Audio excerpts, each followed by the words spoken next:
As you've been teaching, are there certain people that have influenced or shaped your teaching Oh, career? yes. Yeah, Could you mention some you key bet. people? There's nothing that I'm doing that I didn't get from other teachers Yeah, at from their conferences. Yeah, experiences. Yeah, and their encouragement. right. And just my colleagues, I've learned so much from them over the years about different methodologies, different activities, better classroom management strategies, just so much. I think you never stop learning, and the best way to learn is just by taking in everything you can from those that you work with. But in my earlier teaching career, I met a second grade teacher. She would bring her kids to my class. So this is not in terms of language. This is in terms of relating to students. She would be disciplining or reprimanding their students, but you still feel the love she has for their kids, you know, and I think that's, I don't know if it's the art or it is the skill, it just things that I want to strive for.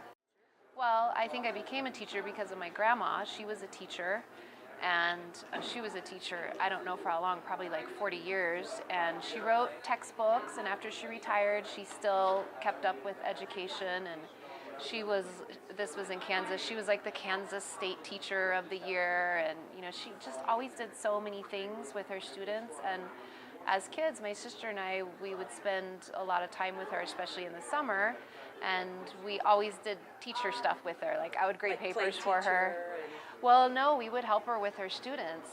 And she was a special ed teacher, and she took her kids around with her a lot. She would take them to church with us, and I guess it must have gotten ingrained in me, and so I just kept with the teaching, and I was always good at French. That was my favorite subject, so then I put the two together, and that's how I became a French teacher. And how long have you been teaching? 18 years.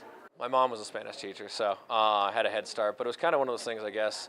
I was exposed to language early, and then my parents took me traveling, and after 8th grade we went to Spain for a summer, and my parents didn't have, we were in Leon, and they didn't have enough host families, so they had to send one kid out to this little town called Sahagún that was like 80 kilometers outside of Leon, and I was just through the short straw being the teacher's kid, so, but it was actually great. I ended up spending 2 weeks during World Cup and watching soccer at the train station, and it was just a magical experience, and it really kind of hooked me on travel. So in high school I got a Rotary Scholarship and spent some time in Ecuador, and just that passion just kept growing, and love of languages, and then thought I wanted to be a business person and majored in international business in college, and sat in a cubicle for a little while. I was like, this is not what I want to do. So I went back to the classroom for what I thought would be a year or two, and it's been 14, and I just absolutely love getting other people passionate about language. So.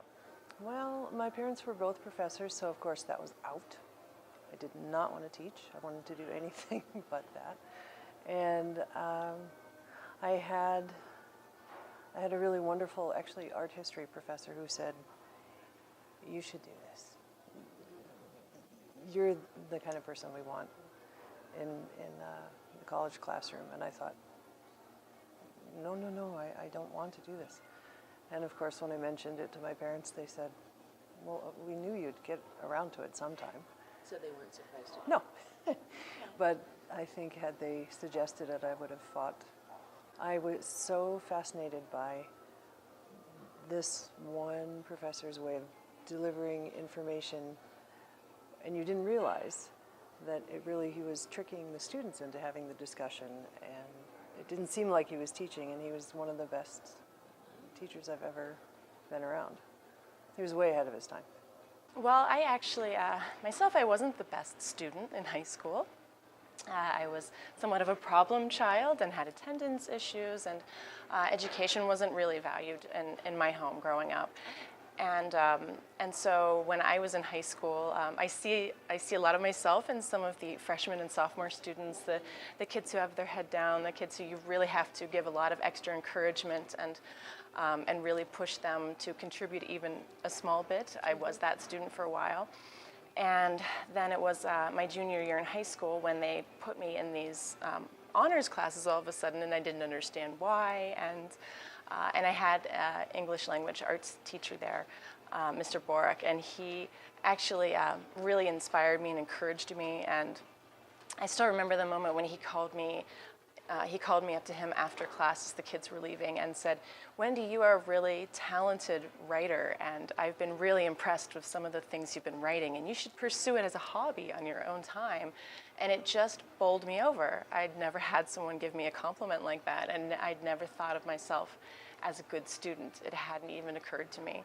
And so Mr. Borg just really inspired me and made me actually reflect and think, am I a good writer? Really? Can I do this? Could I be a good student? And then I had my senior year, I got straight A's. And I really feel it's because he actually kind of lifted that veil for me.